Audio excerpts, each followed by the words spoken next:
Hey everyone, and welcome to another episode of the Author of Your Own Story show. And I'm really excited to have a guest, Justin True, with me today.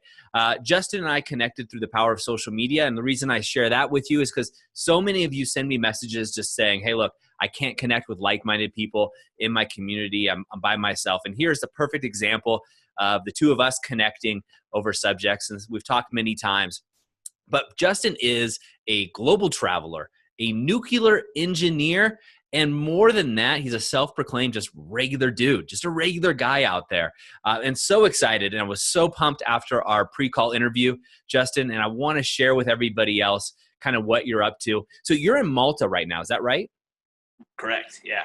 And so you're on an epic trip. And before we go into your past, let's just talk about the trip that you're on right now. So where are you, and what the heck are you doing? So, like you said, right now I'm in Malta, visiting family out here. Before I start this big journey, I'd like to kick up my feet a little bit before I just batter them over the next 8,500 miles. It's a trip that I don't really know what brought it upon me. I was just about to click the button to buy a ticket to Thailand and go, have fun, drink and party and what you're supposed to do traveling. And just as I'm about to click the button, I just saw that Africa looked really cheap, and I've never heard of anybody walking across it. And I like doing stuff that nobody's ever done. I did a trip last year, actually in August, doing the 3 peaks in the UK, and I never heard anybody doing it alone. They do it solo, but they have a driver. And so I thought, you know what, I'm going to drive myself and do it too. And everybody said it was a dumb idea. What if you get hurt? You can't sleep and drive. And so this is the same thing. Everybody has said it's dumb, and that just inspires me even more. So my goal is to walk from Cairo to Cape Town. And there's a highway. It's about 7,500 miles if you straight shot it. And that's not really what I want to do. I want to part off and find villages and get to know people in each country. And my goal really is 2 things: to break down barriers that people think Africa is just this dirt hole. In America, I know how Americans think. I'm American. And growing up, that's what I thought, like, man, this is a terrifying spot on the map. Nobody goes there. You don't go there. And that's why I want to go there. I want to show people that you're not going to get your head chopped off. You're not going to get killed. And initially it was Cairo to Cape Town, but people asked when I flew to Morocco and I was going to start, like, well, why don't you just go from Morocco and walk to Egypt? And there's Algeria and Libya in the middle. And, there's ISIS and I don't want to die. But really, that was me just falling into what everybody else is listening to about those places are terrible. You're going to die if you go there immediately. And I'm like, you know what? That was my whole goal of this, to break barriers. So I extended it. I'm going to go back to Marrakesh and figure out my way across to Algeria. Borders closed, so that'll be interesting. And but that's what I want to do. Even traveling anywhere in the country, I want to figure out what tight spots I can put myself in and try to get my way through it with the biggest smile on my face possible. And I feel like kindness and being hospitable and all that is something that we all need to focus more on. I feel like that will get you really far. So that's my journey right now. And the other second reason for it, that I started partnering with some people on this was to raise awareness for world hunger, which the 3 peaks trip I did was for Make-A-Wish. It's just something that really struck home with me. I was like, you know what, this would be awesome to make somebody's wish. My dream was to do all this, and I'm doing it. Now I want to help somebody else out. And so now it makes this trip even better to have a good cause. How awesome, man. I had no idea. So I like you even more now. I didn't know it's possible. It's so amazing, right? I've traveled the world too, and the smile goes so far. Even if you can't speak the language, it's just kind people just relate to one another. So Definitely. Something else we talked about, and I could see somebody thinking, watching this like, well, I'm super inspired, but I didn't grow up rich like Justin. I didn't grow up with a silver spoon in my mouth, so to speak. And, he's obviously got family that's paying his whole way and doing this and that. But that's not your story, right? Your story is you did come from, parents that just gave you millions of dollars so you go travel the world. How did this all come about? Where did you start the travel bug? And then kind of where did you come from to today? Oh, man. Yeah, no, I definitely didn't come from a rich family. We were decent off growing up in California, just Northern Bay, like Yep. Not cheapest place to have a family, No. So obviously you have a decent amount of money, and we started off with that is what it felt like. And then as we got older, things got rougher, and definitely hit a big slump by the time I was 15.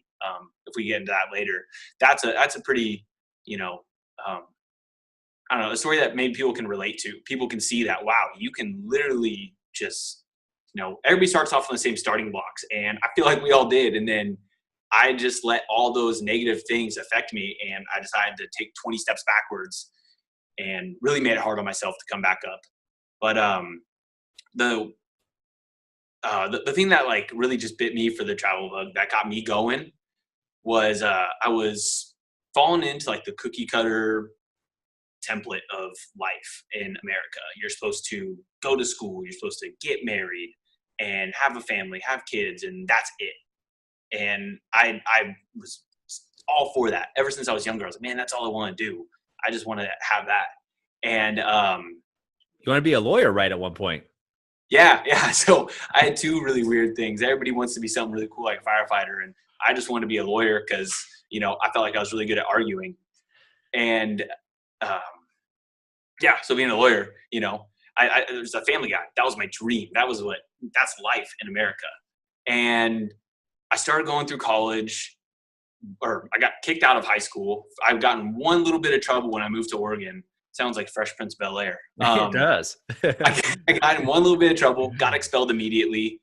Yeah, that was a trip. And I was pretty smart as a kid. I went to private school, and that set me off good. But, like I said, things just went downhill. I just started falling into a trend and let that absorb me. And so moved to Oregon. I'm all over the place. Moved to Oregon, fell into the whole college is what I'm going to do. I have to do this. And engineering. I didn't even like engineering. I didn't even know what it was. I was just good at math.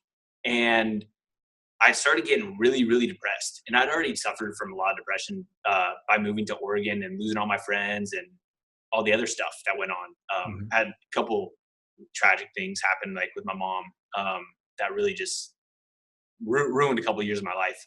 And then with my dad too. So I dealt with it a lot in the past, and I fought out of it, and then went to college. Thought, oh, this is what I'm supposed to do. I'm back on track. I'm doing the right thing. And it just got worse and worse. My mind fell into such a dark, evil place. Things I was thinking every day was just unreal. I couldn't fix it. I went and saw therapists, and they, oh, there's nothing wrong. But man, if I told you, I'd probably get arrested the second I got back in the States. Like, it was bad. Like, it wasn't right. And I was dating this girl and fell madly in love within 3 months. Moved in within a month of dating, and we thought we were gonna get married. So I'm like, yeah, man, I'm on track. 18 or 21 years old, and I'm on track, man. Ready to go. I sold my Harley and went to go buy the ring, had it all set up. Later that day, she texted me and was like, hey, it isn't working out. We broke up. Wow. And I immediately just went over, got my stuff, threw it in the back of my truck, went and dropped it off at my grandma's house. And the next day, I remember the ring shop was just calling me nonstop to like, oh, hey, come pick it up, come check it out. And I just couldn't answer. I just had voice message after voice message. And I had never dreamt about going anywhere in my life. That's not what you do. That's not in the game plan. Graduate, you're married, that's it. You don't go anywhere. And I pulled up a little web search on places to go, and I realized that people go to Bali now for like honeymoons and romantic stuff. I just saw that it was the cheapest place, and I had a credit card with like a $600 limit on it. So cheapest place for me to go was Bali. It's far. Let's go. Let's get out of here. So I maxed out that credit card. I had $500 in my pocket, and I left 2 weeks later. Wow. No idea what to do. I had my passport because I had gone to Mexico on a cruise. So that was, if anybody's like, that's not possible, 2 weeks, I already had it. So yeah, and that trip just blew my mind. It showed me that what I was doing back home wasn't right for me. It wasn't where I was supposed to be. I was fitting into this cookie cutter plan that somebody else had set, that society had made for me, and I was going to be happy that way. And all of a sudden traveling just made me happy. I don't believe in the whole like, oh, you'll find yourself. I just think that I don't know, it changes you. It makes you have to open your mind and see stuff. And ever since then, it's just been nonstop going. And ever since then, I have never stopped smiling. Like every day is happy. People, think that it's a joke and whatnot, but really, I just don't think there's any bad days. I think every day should get better and better as you go. And my favorite one is people are like, oh, well, nobody said life's going to be easy. Well, nobody said it's going to be hard either. Yep. So I think it's your mindset on what you want to do. If you want it to be hard, then complain a lot, be negative. If you want it to be easy, do it. Everybody else, oh, if you have your mindset on something, just do it. My mindset is on it, living life to the fullest, being happy, doing what I want to do. And Awesome. so far, it's worked out fabulous. That's great, man. Well, there's so many things I want to unpack there. And, Do it. but one thing real quick, before we go back a second ago, and you said it perfectly, is following into that. And I found myself in this, and that cookie cutter mindset of like, okay, I got to go to school, get a job, get married, buy the house, have the 2.1, I don't know how you have 1.1 kids, picket fence, minivan, the whole thing. And that kind of flashes through your head. And, you go to work. What do you do when you get off work? You sit down on the couch, have a beer, watch, catch up on the news, watch TV, etc. So you had this epiphany that was like, hey, this isn't for me. And did you have that when you were in Bali, or did you have that just before you went? In Bali, I just wanted to get away. I really didn't have any idea on what it was going to be like when I got there. I didn't have anything set up or what to do. I got off the plane at 2 a.m. and I just started walking. I never thought about it. I never thought about what it was going to be like when I got there. I just wanted to get as far away from everybody as possible. I just wanted to be alone for once. I felt so confined and so trapped in America, in Bend, Oregon, or Petaluma, California. I just needed to get away. That's all I wanted to do. Yeah. And then it just exploded into this. It really blew my mind. There was the first thing happened. I got there, it was a really funny morning. But I set down my bags. I'd been traveling for the last couple half a day or so to get there. And there was a group of 8 people sitting at the table. And I'm not when I was younger, I was really cheerful and really happy. And everybody knew me as this like really outgoing person. And then I just came into this really shy ball kind of. I wasn't really social. And when I was fighting, it just was even more so. I don't go out and drink. I never go out and drink when I was fighting, or even before. It's never been my thing. And so I didn't have a lot of friends when I moved to Oregon. Even still, my friends were in the gym. And that was, I think, a big factor that I needed in life too. So there's this group sitting there, and I walked up to them. I was just about to go back. You know what? I'm going to go read a book on my bed in the hostel and go to bed. It's like middle of the day. Like, why? Why did I come here? To go to sleep? I'm like, all right, you know what? I'm going to go say what's up to these people. Walk up. I was like, hey, is that cool if I sit down with you guys? And from there, the next 5 weeks, it was a one-way ticket to Bali. It only lasted 5 weeks because I just ran out of money, So $100 in your pocket. Yeah, it lasted pretty well. Did a lot of fun stuff, but the adventure was shortcut. But yeah, from there on out, all 8 of us, we just traveled around Indonesia, hopped to a couple islands, and literally just lived life. And now I'm friends with all of them still talk to them regularly, still go visit them. It's the best. And I realized that, wow, man, like there's people from all over the world, these 8 individuals, and we grew to like a group of about 11 or so. And just the fact that we're all from different walks of life, but yet we got along so well. It was unreal. We got along. There's a bond that formed that was tighter than any of my friends back home. And that just tripped me out. I'm like, how did I just meet you, but yet you're family to me? And I realized that it's just that sense of adventure, like deep down in your soul, that travelers have, that you connect immediately. And it just inspired me to keep going, to meet beautiful minded people like them all over the world. Yeah, no, I get it so well. It resonates with me.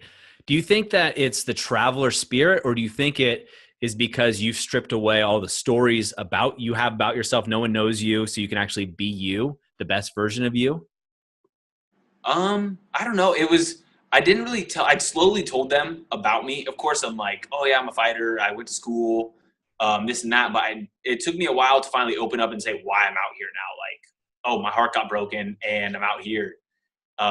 Took a while, and I still was accepted. And in high school, I was a terrible person. It's kind of like I'm thinking about like telling the story because it's really tough. Sure. In high school, my parents split when we were in California, and my mom moved to Oregon, and my dad stayed in California. And he ended up living in a trailer that he stole from one of my girlfriends at the time's family. And so that was really, really shitty. My dad was kind of a man. Okay, I'm gonna hold it. I'm sorry. It's okay. Don't worry about it. And so he was just kind of just a bad person. I wasn't raised right. I wasn't raised on how to treat people, especially how to treat women. And I just kind of was a little minion of him. I thought, you know what, I'm gonna go live in California because that's where all my friends are, even if I have to suffer living with my dad. And that really that was horrible. We were living in the trailer. Kind of goes back to being a normal person. I sometimes like going to bed hungry was constant. I lived off one Hot Pocket and a soda per day. Some nights like living in the trailer, like going to sleep warm at night in there was a privilege and a variable. There's multiple times where I would sleep outside and I was too ashamed to go like ask my friends to go ring their doorbell. I would sleep in some of their pool sheds because it was just easier that way to hop over a fence and go do that and then wake up in the morning and continue my life at school. And as that was going on, my mom was dating somebody in Oregon, and my dad was really manipulative.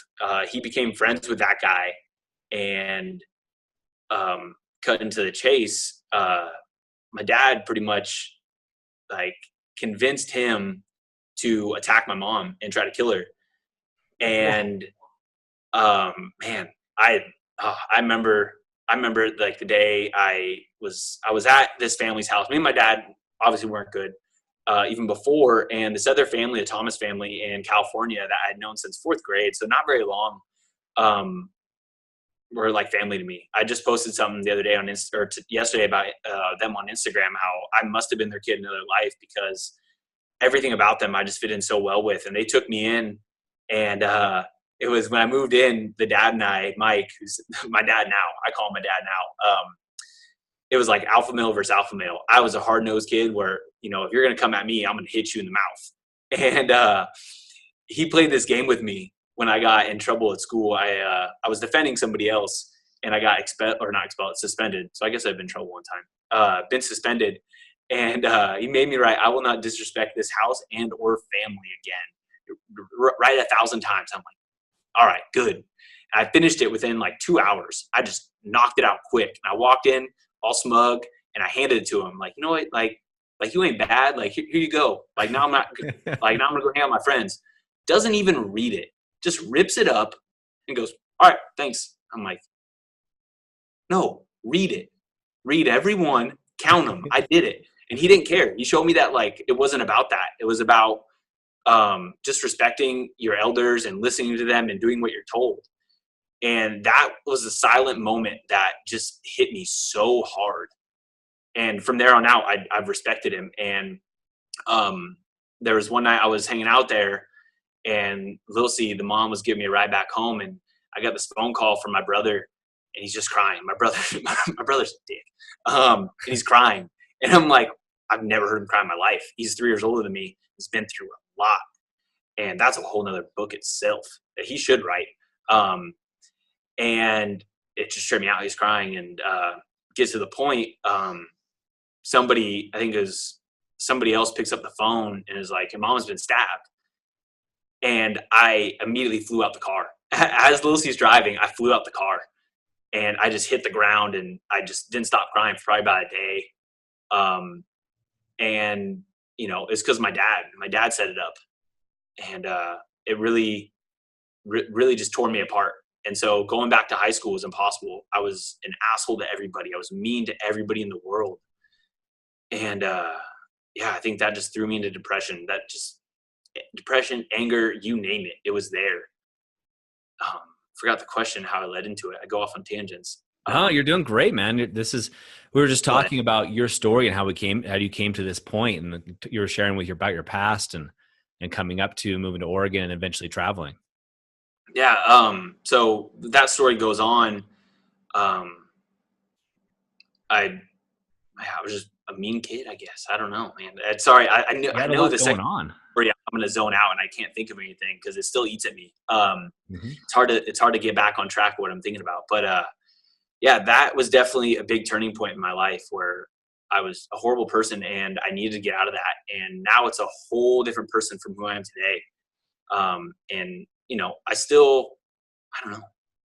Yeah. Next question, I guess. It Well, just, yeah, just if I can interrupt you for a second, Justin. So going through it, and your story is completely unique, but it's also a lot of common threads that, like you said, maybe people can relate to this, and I appreciate you sharing because of that, because I think a lot of people can relate to your story in one way or yeah. another. And a lot of people, I feel when their parents go through a divorce, they let it affect them and they let all this sink in. And I don't want to, I think that's kind of unfair. I think, well, not unfair. I don't know. Maybe that's just me thinking about it. It didn't affect me. I was just had this like heart of steel at that point. But it was, it's just something that everything was my fault when I grew up. I didn't want to put anything on anybody else. Nothing else was, I didn't put the blame on anybody else. The blame was my fault for everything. And I feel like that is a good thing. A lot of people don't take the blame for what they do. And I feel like when you travel, you start to learn that you are out there on your own. There's a lot of funny stories that I got about that, about being out on your own, and you get yourself into situations and you got to get them out. You're traveling, you're alone. Even when I'm with a group of 10 people, I'm not going to put it on their back. They're not my parents. I'm my own person. I need to be responsible and know that if I die out here, I put myself in that situation. You need to be held accountable for all your stuff. Absolutely. Well, you And need to take I 100% responsibility, right, for everything yeah, you I do think and say. growing up like that really made me grow up kind of on my own. I didn't have a dad at that point. Was living with the Thomases, of course, but I was alone. In my head, I was alone, and that kind of sparked something that I really needed to get out of. I always wanted to be alone. I couldn't ever get away from everybody, and Bali really got me there. Bali Awesome. just got me out of it all. Cool. For a Well, little bit. serendipitous, what it sounds like. And Yeah. just like, because I coach so many people, I can tell you right now that your story of feeling alone, especially with parents that are separated, is extremely common. So Yeah. although it's great to take responsibility for your own actions and feelings, and I think you should, Mhm. it's also nice to know that circumstances do play a role in a lot of the way things that happen to us and the way we think, in my opinion, from my experience. Yeah, yeah. Like I can't say like that was wrong for me to say that. You can't let it affect you because of course it's gonna affect you. That's just me being like, oh, it's not gonna affect. Yeah. So It's a great just defense mechanism though, right? yeah, Especially as a strong yeah, alpha guy. I'm tough. I pull myself up by my own bootstraps. No one can hurt me, et cetera, et cetera. Just don't look at me over here. yeah, yeah, exactly. Which I did have a huge shield like that. Really, like that shield comment just made. Yeah, there was a long time I couldn't tell anybody I loved them, and the Thomases finally hit home. Like, they would tell me all the time. I didn't tell anybody it for years. I couldn't like say to my mom or my mom, yeah, but like anybody. Me and my brother were never close. We woke up every day trying to kill each other, literally trying to kill each other. There's knives to backs and necks, and that was every day. That's what we did. So I just grew up never saying it, and I felt like that was something that now I'm just a loving guy, man. I want to give love to everybody, even if I don't know you. When I meet you, I want to change your life for the better in some way. That was my dream ever since I was little, along with being a lawyer. I had one goal in life ever since I was even 8, was that if I can make a positive impact on somebody's life in some way possible, that I can die a happy person. At 8 years old, I was thinking that, and I thought it was the trippiest thing. And then I became this evil person in high school. And then now I'm back to where I was as a kid. I feel I'm 26 and I feel like I'm 8 still. Like I do the dumbest things. Uh, Don't we all? but maybe that's just what like the society is like almost brainwashed me, and I'm still trying to like clear all the punch from my system that I drank. Yeah. Um, and so now I can go back to that. Now I'm like, I love loving on people. Awesome. And for this time I never did. I couldn't respect anybody. I couldn't open up to anybody. And they really helped me. They really, the group in Bali and the Thomases in a combination just, got me there, really flipped my life around. That's awesome. We could go on for hours about just this Yeah, story and unpacking it, and I want to, and you and I definitely will, because we'll be awesome. talking for a long time. And as I told you in the pre-call, you already hit your mission because you've already made an impact on me in a positive Cool. one. So I know, man, the second we got off that first phone call, I was standing outside of Safeway, like, and I was getting the shots to go on this trip. And I literally just probably looked like the biggest weirdo. Like my girlfriend, just, I don't know, like I was a little kid that got a cute text from his girlfriend. Like I had the biggest smile on my face. But literally, no, I just got the phone with Doug and we had the best talk in the world. And hearing your story as well, like, was inspiring. And for you to even say that mine was inspiring, for Breck to, uh, tag me in that and to put us together, put us in contact, is stuff like that. Like, that's just incredible to me. And I can't explain it enough. world works in mysterious ways, for sure. Well, Justin, I have a bunch of questions for you. I'm not going to get to all of them, but for you, in my definition, before I get to my definition, what is your definition of being the author of your own story? Pretty much that is kind of what I was hitting on about, childhood and everything, all the other factors that was supposed to write my life. Those things, parents should get divorced. I'm supposed to be angry and this and that. And that, I wasn't being the author of my own story. My parents got divorced. I got angry. And I guess I said I didn't get angry. Maybe, I don't know. It's that shield. Who knows? But I was letting all those things write how I was supposed to feel. I was supposed to go to school, and I wasn't being the author of my own story. And ever since that Bali trip, that I just kind of feel like I've made my own rules of how my life is supposed to go. I have, who I want in my life, that I didn't before. You think everybody's your friend, and you don't ever filter them out, and you have negative people in your life, and that makes you negative as well. I don't know. Being the author of my own story is kind of rough. I don't know. What was it? I was trying to keep notes on it because I was really tough to try to think of that, like what being the author of your own story meant. No, you're doing great. I mean, so if you did know right off the top of your head, what would you say? For what? For being the author of your own story, if you did know right off the top of your head, what would you say in like a 1-2 sentence punch? Second of the hunch. Man, I wrote it out too because I had a good line. That's okay. So what I would define it is that- what you're living, right? So you kind of written your own path, and I'll talk a little bit more about that because we talked a little bit about this in the pre-call. So I always do a pre-call with everybody to make sure they're a good fit and get to know them even if people I know really well. So for you, something I think it's really interesting is, you love to travel. It's a passion of yours. It's something you love to do. At the same time, right? After this trip, what are you most likely going to do? You're going to probably come back to the States, most likely. And you've set your own path, I think, where you know exactly probably where you'll end up making some money. And we'll talk about that. Like, how do you make money? How do you afford this lifestyle? So I, obviously I was broke when I started traveling. And I'd heard of this job being working on nuclear plants that I thought was perfect. It's seasonal. And so it really helps me to be it's seasonal in the spring and the fall. So in the summer and winter, I can take off and I can just see the world. And then basically the only time I want to spend in the States right now is when I go back to work. I want to spend as much time as I can traveling the world. And that was pretty much my main source of income, is that. And I want to start venturing out and opening up other products to people.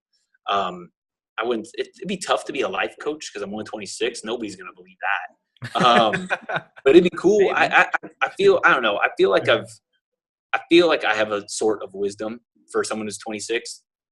From what people have told me. I would never say that about myself, but from what people have told me, I want to inspire people to do the same thing.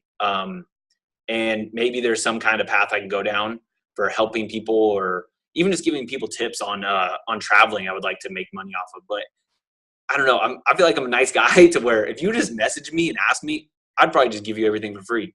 But I know there's people who make money on that, travel plans and, being a travel agent, selling programs of how you can go about making money. Sometimes traveling, making videos. I've got really into that on my trips that I love making. Such passion of mine is making them and, getting my story out through them. And so when you're traveling, like you can easily just walk into a place and be like, hey, I have a camera, I have a GoPro or a drone. Can I, kind of pay for my stay here and my food by pictures or videos, like for ad, stuff like that. You can walk around the town that you're in and kind of do advertisement for them. And so that's a real way to make it cheap. People think it's crazy expensive, but it's not. The bills and the fees you have back home are so astronomical compared to what it is traveling. People go, oh, even the flight's expensive. Sometimes the flight isn't expensive. You just got to do it smart. And, pay me $100, I'll do it. So it's got a travel agent.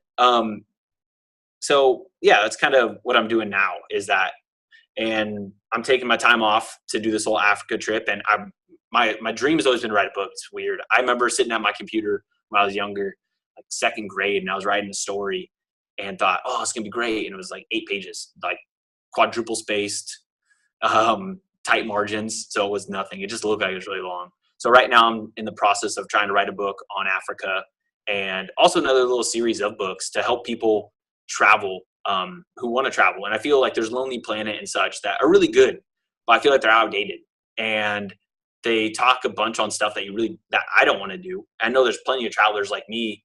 You don't have $1 million to go do stuff, to go skydiving in every country. But I feel like if you watch my videos, we have fun. And most of it is broke fun. And not drinking all the time, we actually just go out and have a lot of fun traveling. And I want to be able to write that out and write stories out that you don't have to spend $1,000 to go on tours and stuff. There's cheap ways to do it. And I feel like I haven't read any books that do it, that explain that like how I could. And yeah. Well, it was such a great thing, by the way. And something we can talk about offline because I have some ideas for you. And it's definitely doable and ways that can go about it. But something else that you told me, and I hope you don't mind me sharing, that I thought was really smart, is we talked about how you come back to the States, you work in this company, and they give you a per diem. But you say, hey, look, I don't need to use this per diem to get a house and do all these fancy things. What do you do? So I want to make my money go as far as it can. And if I'm at work for 12 hours, commutes an hour or so, I have to work out for the day. I feel I sit in the office a lot while I am there. So I want to get up and get moving. That's 16 to 18 hours of my day where I'm not in the hotel room. And people go out and they get fancy hotel rooms and spend $80 a night. Well, if your per diem is this and your hotel is 90% of that, plus the car I have to rent because I'm so far away from work and everybody else is right there. So they already have their own cars, all my per diem's gone. And it's like, if I'm there for 3 weeks, that's a lot of per diem. So what's the cheapest way to do it? Well, why not just live in my car? So I'll get the cheapest car I can. There's a couple times where it was tough. I'm 6'4". And so a little bit taller than the average person driving like a Ford Fiesta or a Versa Note, whatever they are, Nissan Versa Notes that aren't tall at all. So I'm pretty condensed. I cram into a little ball in the front seat and hope nobody comes knocking on the window to kick me out. I buy food that won't go bad. I've ate frozen chicken. It was cooked. It was pre-cooked, but frozen chicken, and I mixed it in my oatmeal, just something to eat. I don't really care about how it tastes. I'm all about just getting my nutrition and my protein in while I'm working out, and I can go straight to work, go in, do my thing, come back straight to the gym, shower in the gym, walk out to my car in the parking lot. There's my home. Wake up in the morning and do it again, and do that for about 3 or 4 weeks. And then right from there, drop the car back off at the airport and fly to the next country. And I found that, I save a ton that way. I don't need all this fancy stuff. I don't need, a big old jacuzzi tub in my room for 8 hours of the night. Like, unless I'm going to sleep in a bath, and it's not going to work. I just think that we think we need all this stuff in America. We really don't. And traveling definitely helps that too. Hostels are more than enough for me. I have a tent right now for this trip, and I would even just be like, hey guys, is that cool if I just put a tent in the living room? I don't need a mattress. Better for your back. Yeah. Well, I think that exercise is a great point because so many people, talk, and you and I talked about this, like before you left, you were getting engaged, but you had a truck payment, you had rent, you had all of these bills that we typically look at, and that increase, right? And that's a typical thing. You can look at anybody's life you give them a pay raise. If the average person gets $5,000 pay raise, their costs of expenses goes up at least 5,000, if not 6.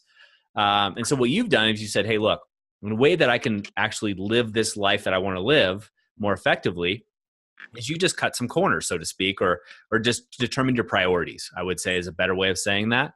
And Definitely.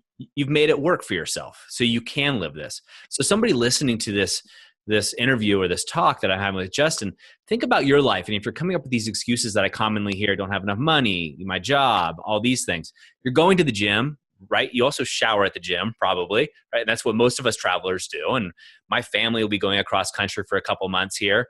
And I have a family, and that's what our plan is to do. We'll stay in Airbnbs periodically, but we'll shower at the gym and continue to work out. And that saves thousands of dollars on its point. So the reason I'm bringing this up and highlighting this so much is because I think it's just a great example of how if you set your priorities correctly, you're able to achieve it. And you got to get out of that mindset of, I need the fancy hotel room that, again, I'm just going to basically crash in, turn the TV on for 30 minutes, and then crash, go to sleep, then wake up and go back to work. That money you save would pay for a trip like this that you're going on right now, let alone the income that you're making while working. Definitely. And I mean, my truck for the first 2 trips, I went on the Bali trip, and then I got my buddy to come along with me, my buddy David, and we went on this crazy trip to Europe. And for the whole time, I'm still paying for my truck, my $495 a month, because I needed it. I needed this truck. It was maybe cool. And it was ridiculous. I had all these little subscriptions that you're paying for back home, and we think we need them, like Netflix. No, just steal somebody else's Netflix. That's what it's for. And, sorry, Netflix. Yeah. But my truck, and finally I'm like, you know what? I'm gonna get rid of this. I'm gonna start chipping away at things I don't need when I come back. And so I started getting away, getting rid of stuff, and my truck is a big one. And so that really escalated traveling. I mean, I looked at the first video I made of the Bali trip, and that was only 2 years ago. I just watched it this morning. It was 2 years ago. I'm like, man, people think that, like you said at the start, people think that I'm just like made of money, or I must be in like millions of debt. But I don't do stupid things. I don't spend money on stuff that I don't need. Don't go to the bar for a month. Find something else to do.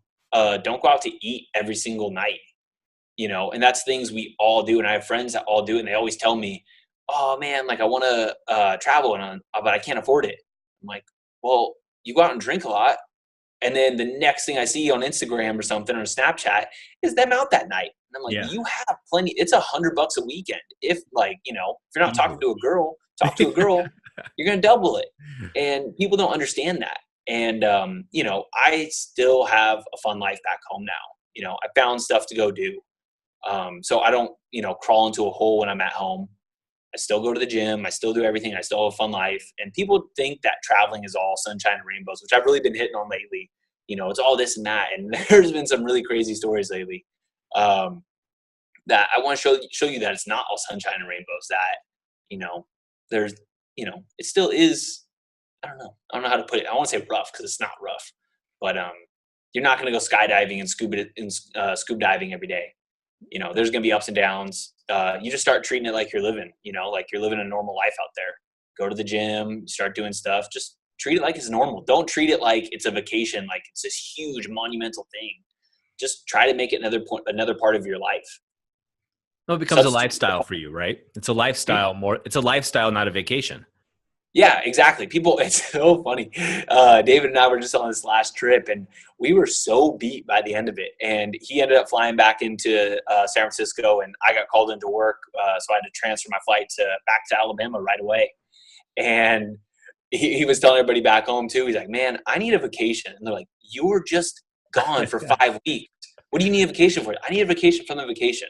Yeah, because it is tiring. Your mind is always going, and you feel like you always have a weight on your shoulder. The second I got to Malta, it's not my home, but the second I got here and with family and into a house, I'm like, oh man, like I get to relax. I was just relaxing in Morocco for 2 weeks. What was stressful about that? But there's something about it that maybe it's just mentally taxing. How we talk about it, opening your mind to new things, and every day your mind is being, especially in Africa, especially Morocco, all through it. If you really get to some really nitty gritty parts, your mind is just taking in so much. The sights you see, the poverty level you see, is scary and really humbling, really, really eye opening. And I think that is what beats you up, beats you up mentally, and you need to just take a break. Yeah, I can totally see that. Mhm. Well, for you, I know I want to be honoring your time because I know you got a lot going on as well.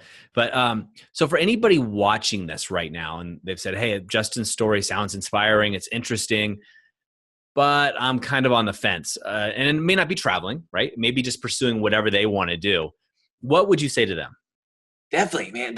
Yeah, thank you. A lot of people go, oh man, well, like I've never been places like that. Like I can never there. It doesn't have to be so extreme. You don't have to book this trip across the world to live your own life. That's my thing. Being the author of your own story, like you're saying, isn't about being a world traveler. That's just my story.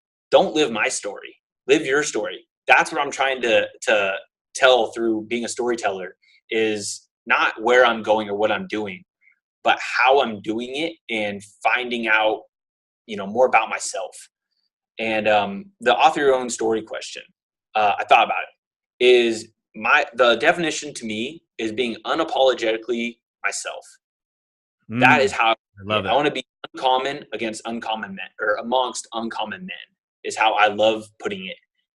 This trip, Africa, there's uncommon men out there. You got Navy SEALs. I'm not among Navy SEALs, but whoever I'm around that's uncommon and extraordinary, I want to be uncommon amongst them. I just watched a movie last night, Mercy, that we put on here, and I'm not sure if it was to scare me out of this trip. So, spoiler.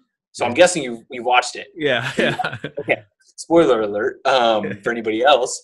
I was wondering if it was to scare me out of it, but as I'm watching it, I get more and more inspired by it. I'm like, oh yes, like, you know what? This guy kind of sucks, in my opinion. Like, his wife not only loses a husband and the kids lose a dad, but now she's homeless. Possibly, they don't go into that, and they lose their company, and the kids are ashamed now. They're gonna go to school, and people are gonna be like, "Hey, wasn't your dad that guy who lied to everybody and then died?" And it's like, yeah, that was him. I don't want that. And so I want to live a life. I want to do stuff. I want to make my legacy known and incredible. And that inspired me even more to go out and do this. There's so many people saying don't do it. And that movie inspired me even more to just get it done. I want to drop my bag and just run across it and get it done immediately, just to prove people wrong. And that's being the author of your own story, is not listening to everybody. If you want to get out and go travel, just do it. Just pull the trigger and go. It's not as dangerous as you think. Like I said, I was a basic average person in America following the template. And now people think I'm this extraordinary or not extraordinary person, because that sounds cocky, but I'm this world traveler That's and all true. this and that. And I'm not, I'm just living my own story, and I want you to do the same. I was depressed. I tried ending my life a couple times, and I want somebody to hear this and hear that. And those are the people who I want to reach out to me and be like, man, how did you do it? And I will drive to your house well, I got to rent a car because I don't have one now. So, but I will run to you. And I want those people to live their story. I have a really good friend in Oregon who has dealt with the same thing. If he's listening, Ben, I love you. I know he's going to get a kick out of that. Him and I are on the same page. And I've always been wanting him to just live his own story, and he's started to. And it's so cool watching somebody just, puff up their chest and stand with with their head up high. And he is, and he's doing it. He's the author of his own story. I love hearing his story. I get a bigger smile on my face watching him do his thing than me do mine, because he's doing it.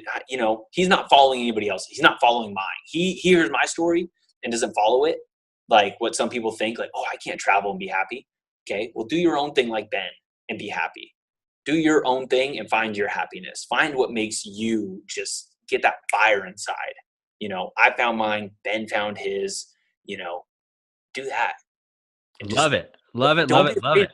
Don't be afraid of it. Nothing bad is going to happen to you. I have a positive mind, and good things will happen. And it sounds like a load of crap, but it's true. Believe it. Believe that good things will happen. Good things will. I couldn't agree with you more. I mean, that's why I do this, to inspire the world, and just because it's so fun for me to watch others grow and continue to grow. Well, Justin, I Yeah. know that along this journey, you've got a couple sponsors, right? Tell us a little bit about how that happened and who those are. Yeah. So like I was saying, this was super last minute. This whole Africa trip was 3 weeks planned ahead of time. And so I started kind of thinking like, hey, I want to get people on board to help raise this awareness for the cause, you know? And Gregory Backpacks was somebody who hopped on board immediately. And that's going to be incredible to save my back because, like I said, I don't need fancy things. So I bought a $30 traveling backpack, which people think, oh, I don't have money to prep. Man, I've had this shirt since day one of traveling. The things I have, I don't buy new things. I don't need new things. They are universal. And so they hopped on board to send me a backpack for this. So, and the bags are cheap. So really it goes all around. It's not me trying to be like, oh, their bags are great. They're affordable and they are comfortable. I'm going to walk 7,500 miles with it. I need to make sure that I don't break my back doing it.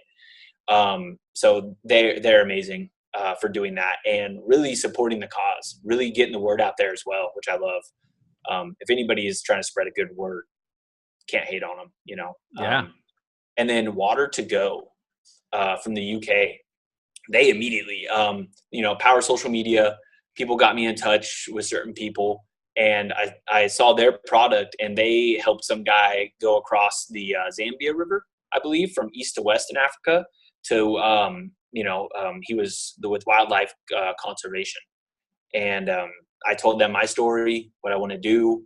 And so they sent me a water bottle that filters out like 99.999% of stuff. And I don't know which one's going to be more beneficial to me, really. They both sound great. Yeah. Do I need water? Or do I need a back? Yep. So both them have been incredible. I'm trying. This might sound crazy, but I like doing crazy stuff, and I might as well laugh while I'm at it because this is going to be miserable. People ask me, oh, like, how could you do it? I hate hiking. I don't like hiking. I'm from Oregon. People hike all the time. I don't like it. I'm a person who I'll run a 4-minute mile so I can rest the next 4 minutes instead of running it slower at 8. I want to get stuff done. So this is going to be interesting, and finding myself during it, that's going to be a big thing. Oh, yeah. Who I'm going to uncover, and that is scary. That's more nerve-wracking than lions out there. Who and hours and hours on the road, I'm going to figure it out. But I want to partner up with Heelys. You know, like the shoes with the wheels? Yep. So I sent them a message, and we've been talking. I want them to send me a pair, just one pair. And I want to Heely across Africa. You know, if I'm going to walk, I might skate. And what better way to bring, everybody makes a comeback. Marky Mark made a comeback, Yeah. Everybody your did. Chance, Heelys. Come on. Yeah. Heelys, get on board. And maybe they might not believe me, but, just watch. I'll do it. And I want to prove people wrong. I'm going to do it. So don't be scared. Like, people would think, oh, I'm not big enough. I'm not big enough. I barely have any followers or anything on Instagram and stuff like that. You will now. but I'm just shooting my shot, a shooter's got to shoot, like they say. I'm shooting my shot, and hopefully somebody answers. Hopefully somebody feels the passion that I'm putting across and knows how serious I am. And I'm just a guy trying to have fun in life. Who cares if you're not a millionaire or a million followers? Just try. Like we were saying, how do you start traveling? How do you do this? Just try. Yeah. Just Google. Google's great. And just pull the pin and go. So Justin, do you think, I agree with you 100%, and we keep coming with more ideas I want to keep talking about, but do you think it's gotten easier to keep, like, you've worked a muscle, so to speak, that your muscles got stronger to take more risks and challenges over time? I think so. I think it's just escalated. When I fought for a couple years, and that really helped me battle some demons inside. And right around the end of it, it just wasn't enough for me. It didn't get my adrenaline going. I was pretty much sleeping in the cage. Like, you could watch them. I'm just lazy. I didn't feel like I was going to die. And not that I want to, but I want to be put in a situation where I'm tested. And I feel like Africa is testing me, and the Three Peaks Challenge, that was testing me. I just want that adrenaline.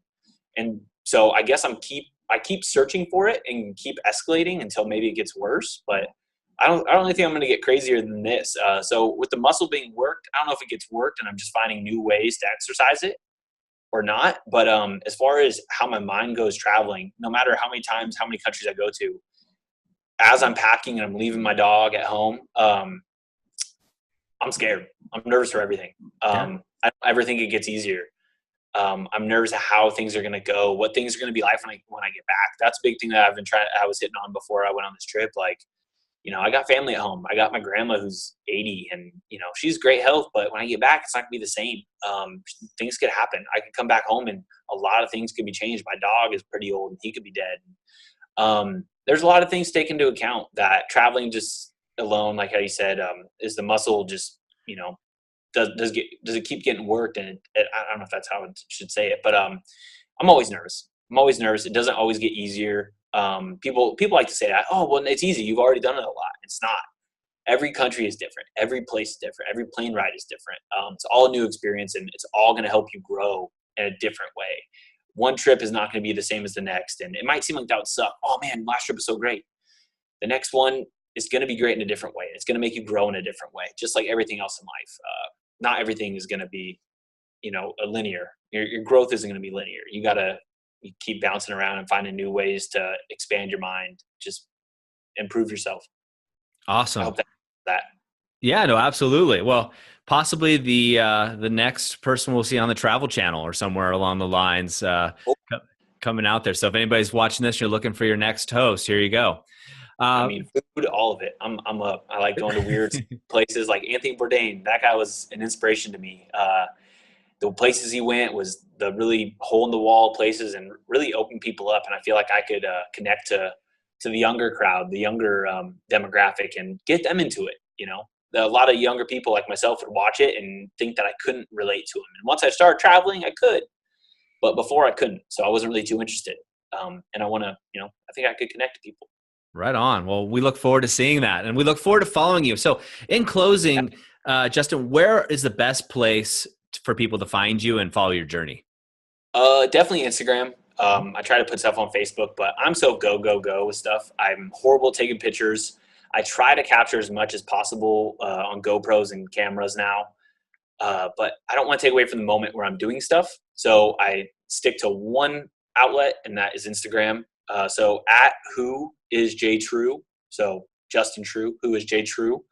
And I'm on there constantly. I'm going to pick up some SIM cards for each country that I'm walking through so I can update people regularly. So if people want to shout out podcasts or just talk to me while I'm doing it, that'd be great. I want to, interact with people as much as possible. I'm a normal person who will respond to everything. I love talking to people and meeting people. I'm not somebody who's going to ignore someone's message. Yeah. Awesome. As you said in the beginning, just a normal guy. So Justin, thank you so much for being with us. Enjoy your trip, and you and I will definitely be in touch. I hope we will. Maybe sometime in the middle. I heard Kenya's got some good service. Met some people around Morocco that told me that I'd have a place to stay. So maybe then, halfway through, let you know. Lions and tigers, or not tigers. Lions got to me. So maybe then, or maybe even after, and do a little follow up on it and let people know I'm still here. Still alive. Was inspired by it. That'll be cool.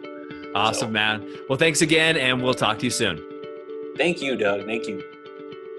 I have a question for you. What if you could transform your life for the better in just 90 days? Would you do it?